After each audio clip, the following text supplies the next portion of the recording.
तपाईले हेर्नु भएको टेक्निकल एडभाइस फर युट्युब च्यानलमा तपाईं सम्पूर्णलाई स्वागत गर्न चाहन्छु। सदा चाहिँ आज पनि नयाँ एपिसोड लिएर आएको छु साथीहरु। आजको यस भिडियोमा यदि तपाईं आफ्नै मोबाइलबाट लाइभ टिभी विश्वको कुनै पनि टिभी च्यानलहरु चाहिँ हेर्न चाहनुहुन्छ भने आफ्नै मोबाइलमा कसरी हेर्ने भन्ने बारेमा बताउने छु साथीहरु। अनि हरेक स्टेपहरु एकदमै महत्त्वपूर्ण हुनेछन्, त्यसैले भिडियोलाई अन्तिमसम्म हेर्नु होला। अनि यस्तै युजफुल भिडियोहरु पाउनका लागि यो च्यानलमा नयाँ हुनुहुन्छ भने साथीहरु सब्स्क्राइब गरिदिनु होला अनि साथमा रहेको बेल आइकनमा क्लिक गरी नोटिफिकेसन अलमा क्लिक गर्न नभुल्नु होला।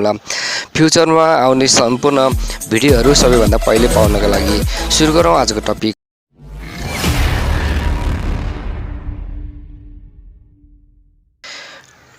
यो एप चाहिँ साथीहरु प्ले स्टोरमा तपाईले पाउन सक्नुहुन्न, त्यसैले कुन वेबसाइटबाट डाउनलोड गर्ने भन्ने बारेमा तपाईलाई भिडियोको अन्तिममा बताउने छु। त्यसैले साथीहरु भिडियोलाई अन्तिमसम्म हेर्नु होला। अनि त्यस सबैभन्दा पहिले साथीहरु मैले यो लाइभ टिभी कुन एपमा हेर्ने भन्ने बारेमा बताउने छु। त्यो भन्दा अगाडि चाहिँ मैले एउटा एप्स डाउनलोड गरेर राखेको छु साथीहरु। यो एप्स चाहिँ प्ले स्टोरमा छैन साथीहरु। त्यो लाइभ टिभीमा जाँदै छु, मैले त्यो एप्स अलरेडी डाउनलोड गरेर राखेको छु। यसलाई यति गरिसकेपछि कन्टिन्यू भन्ने अप्सन आउँछ, कन्टिन्यूमा क्लिक गर्नुपर्ने हुन्छ। स्क्रिनको सबैभन्दा लास्टमा देख्न सक्नुहुन्छ।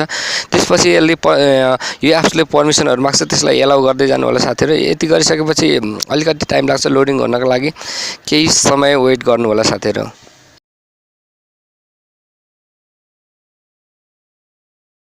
अनि त्यसपछि हाम्रो अलरेडी लोडिङ भइसकेको छ साथीहरु। त्यसपछि यहाँ देख्न सक्नुहुन्छ टिभी च्यानल हाम्रो आइसकेको छ। यहाँ चाहिँ इन्टरटेनमेन्ट हामीले क्याटेगोरीहरु चुज गर्न सक्छौं। इन्टरटेनमेन्ट भित्रमा यहाँ देख्न सक्नुहुन्छ धेरै टिभी च्यानलहरु छ।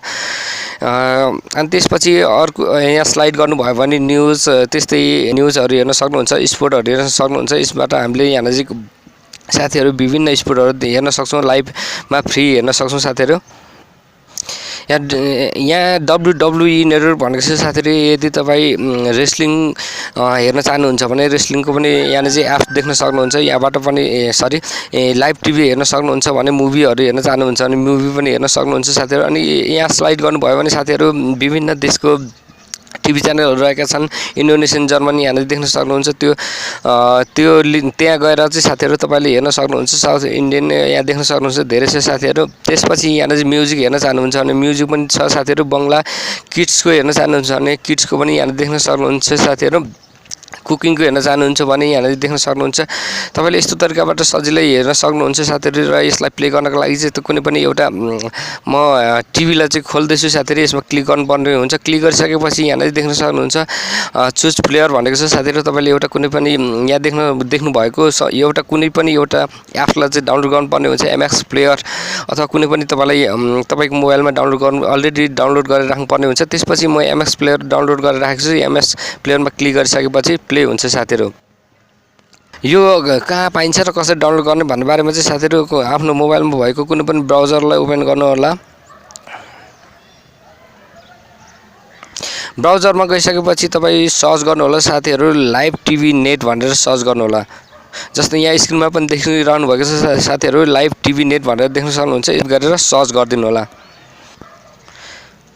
यसरी सर्च गरिसकेपछि अलिकति स्क्रोल डाउन गर्नु होला साथीहरु। यहाँ देख्न सक्नुहुन्छ live TV net APK download live TV app भनेर देख्न सक्नुहुन्छ। यसको अफिसियल वेबसाइट, यसमा क्लिक गर्नुपर्ने हुन्छ। यति गइसकेपछि साथीहरु अलिकति स्क्रोल डाउन गर्नु होला। यहाँ त्यसपछि यहाँ भनेको छ साथीहरु अफिसियल डाउनलोड साइट भनेर देख्न सक्नुहुन्छ। यसमा क्लिक गर्नुपर्ने हुन्छ।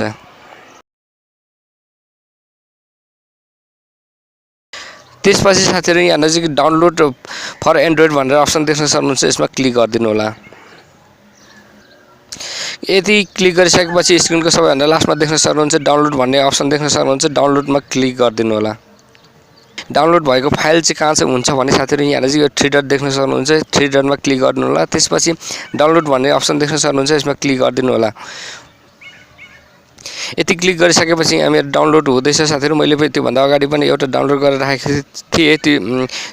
त्यो सेम हो साथीहरु। त्यसैले यसलाई इन्स्टल गर्नको लागि चाहिँ यस क्लिक गरिदिनु होला। यति गरिसकेपछि इन्स्टल भन्ने अप्सन देख्न सक्नुहुन्छ। इन्स्टलमा क्लिक गरेर तपाईले इन्स्टल गर्न सक्नुहुन्छ साथीहरु। यस्तो तरिकाबाट साथीहरु तपाईले सजिलैसँग आफ्नै मोबाइलमा विश्वका सम्पूर्ण टिभी च्यानलहरु चाहिँ फ्रीमा हेर्न सक्नुहुनेछ साथीहरु। आजको भिडियो यति नै। भिडियो कस्तो लाग्यो कमेन्टमा अवश्य लेखिदिनु होला। भिडियो मन परेमा लाइक गरिदिनु होला। अनि विभिन्न सोशल मिडियाहरुमा पनि शेयर गर्न नभुल्नु होला। यतिन्जेलसम्म भिडियो हेरेर साथ दिनुभयो धेरै धेरै धन्यवाद। अर्को भिडियोमा भेटौँला।